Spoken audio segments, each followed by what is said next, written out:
பாப்பா இந்த மனோஜுக்கும் பிரதாப்புக்கும் ஒரு ஓவர் சரியா, சேலஞ்சிங் ஓவரு. அதுதான் 6 பாலில் யார் அதிக 6 அடிக்கிறாங்களோ அவங்க வின்னு.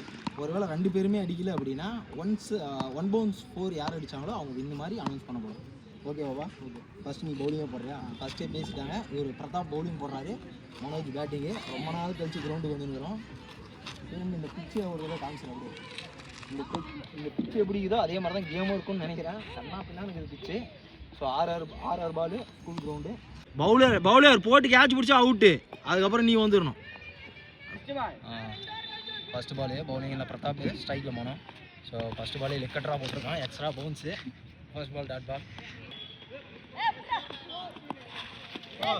Extra bounce. குட்ல. ஸோ ஃபஸ்ட் பால் பேட் ஆடிருக்காரு. கண்டிப்பாக பேட்ஸ்மேனுக்கு டப்பு பார்த்தாலே தெரியுது. ஸ்லோ ஏரு, க்ளோஸாக போட்டார். 2 பந்து ஷார்ட்டாக விட்டாரு. ஸ்டெப் டவுன் ஷார்ட் பால், கடைசி பால் விக்கெட்டு. ஸோ அப்படியே சுற்றி கிரவுண்டை காமிச்சிரு வராங்க. எவ்வளோ பேர் விளாட்றாங்க, சம்மர் லீவு பசங்களுக்கு. தம்பி ஒரு சின்ன பசங்க என்ஜாய் பண்ணி கிரிக்கெட் விளாட்றாங்க. அப்படியே இந்த பக்கம் பார்த்தீங்கன்னா பெரிய கூட்டம் ரெகுலராக விளாடுவாங்க. So மாண்டலியோட seniors. ஸோ அப்படியே பேட்டிங்கில் காமிப்பா பிரதாப் பண்ணிட்டாரு, பவுலிங்கில் மனோஜ். சிக்ஸுக்கான தேடல். So no chance.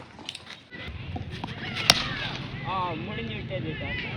பவுண்ட்ரி. ஒரு வேளை 2 பேருமே 6 அடிக்கிறான்னா பவுண்ட்ரி கன்சிடர் பண்ணப்படும். ஃபஸ்ட்டே சொல்லியிருந்துச்சு.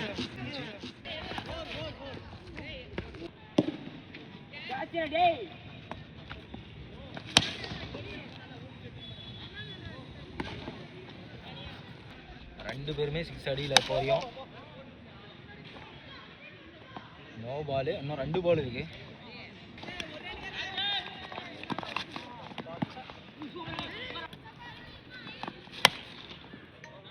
ஸோ 2 பேருமே 6 கிளியர் பண்ணலை. ஸோ 1 பவுன்ஸ் பவுண்டரியை பதிவு பண்ணியிருந்தார் பிரதாப்.